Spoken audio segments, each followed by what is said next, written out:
12 इतिहाद जी माना आहे ॿधी ऐं एको। एके इतिहाद ऐं ॿधी बाबति सिंधरी में केतिरियूं ई चवणियूं मशहूर आहिनि। जीअं 12 एके ऐं इतिहाद में बरकत आहे।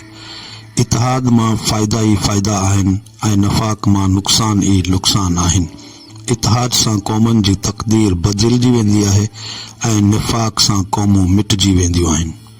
12 या ॿधी हिन काइनात जो हिकु अज़ीम सच आहे ऐं तारीख़ जे वाक़िअनि इन खे वेतर वधीक अयां करे छॾियो आहे त हिन काइनात में जेतिरी कुवत ॿधी में आहे ओतिरी कुवत काइनात जी कंहिं बि शइ में न आहे।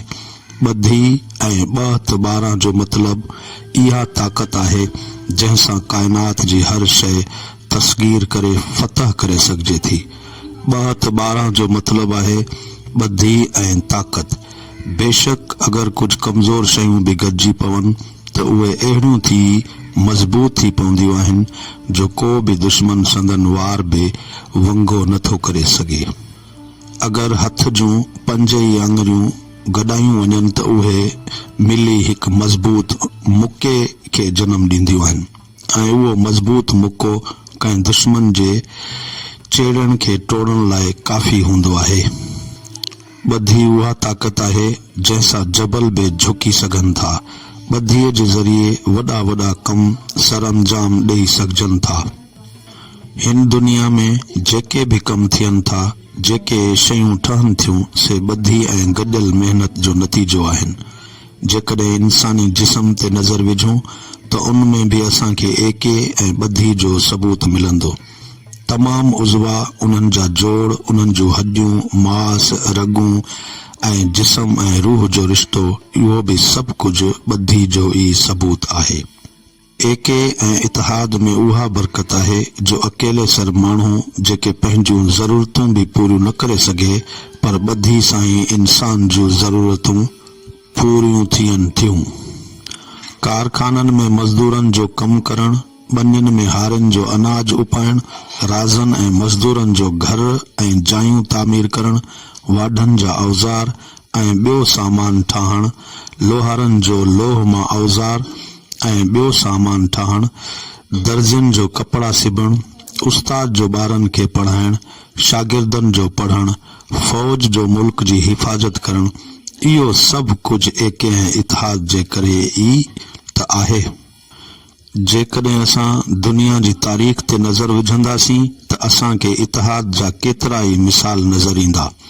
उहो मुसलमाननि जो इतिहाद ई हो जो इस्लाम दुनिया जे कुंड कुड़छ ताईं पहुतो हो। अंग्रेज़नि खे हिंदुस्तान मां लोधे कढणु ऐं पाकिस्तान जो क़याम, इहो सभु इतिहाद जो ई त करिश्मो आहे। अकेले सिर माण्हू कुझु बि न आहे, पर जेकॾहिं 2 माण्हू हूंदा त उन्हनि जे लाइ मुश्किल कम बि आसान थी पवंदो। ॿधीअ जी बरकत ऐं अहमियत जे पेश नज़र शाह अब्दुल लतीफ़ भिटाई रहमतुल्लाह जन पखियुनि जी प्रीत ऐं ॿधी जो केॾो न सुहिणो मिसाल पेश कयो आहे। पाण चयो अथसि त वलर कयो वतन पिर्त न छिननि पाण में, पसो पखियणनि माण्हा मेठ घणो। हिन बैत में शाह साहब हिकु पखीअ कूंज बाबति चयो आहे त उहे पखी कूंजूं पाण में कतारनि जी सूरत में उॾामंदियूं आहिनि ऐं हिक ॿिए खां धार न थींदियूं आहिनि।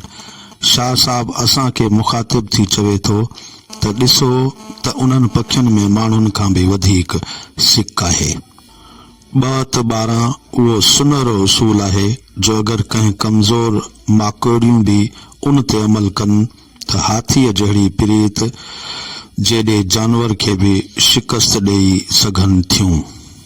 जॾहिं मुसलमान समूरी दुनिया फतह करे रहिया हुआ त दुश्मनाने दीन जा वजूद कंबण लॻा ऐं संदन धरतियूं धुॾण लॻियूं, पर शैतान खे मशवरो ॾिनो त मुसलमान जी असल कुवत आहे दीन, जंहिंजो पैगाम आहे 12 मतिलबु त अगरि मुसलमान खे ग़ुलाम ऐं नेस्त व नाबूद करणो आहे त मुंझनि तफ़रका पैदा कयो ऐं 12 जो उसूल उन्हनि खां खसे वठो, जीअं उहे पाण में ई विढ़ंदा रहंदा ऐं कमज़ोर थींदा रहंदा ऐं सदाईं लाइ ग़ुलाम रहंदा। मतिलब त 2 त 12 बादशाह जो उहो उसूल आहे जेको पंहिंजे आमलनि खे ख़ुशी, तरक़ी, अमन, खुशहाली, इज़त, ताक़त ऐं ज़िंदगी अता करे थो। ख़ुदा फरमायो आहे त पाण में फ़िरका न थियो बल्कि मुतहद थियो ऐं रब जी रसी खे मज़बूतीअ सां पकड़ियो, यानी वातसमू बिहब्लिल्लाहि जमीआ वला तफ़रक़ू। अल क़ुरान। हदीस नबवी आहे त हिकु चीज़ अहिड़ी आहे जेका रोज़े ऐं निमाज़ खां बि वधीक आहे ऐं उहा आहे मुसलमाननि मां तफ़रक़ो ख़तम कर, यानी मुसलमाननि खे 2 त 12 जो दर्स ॾियणु।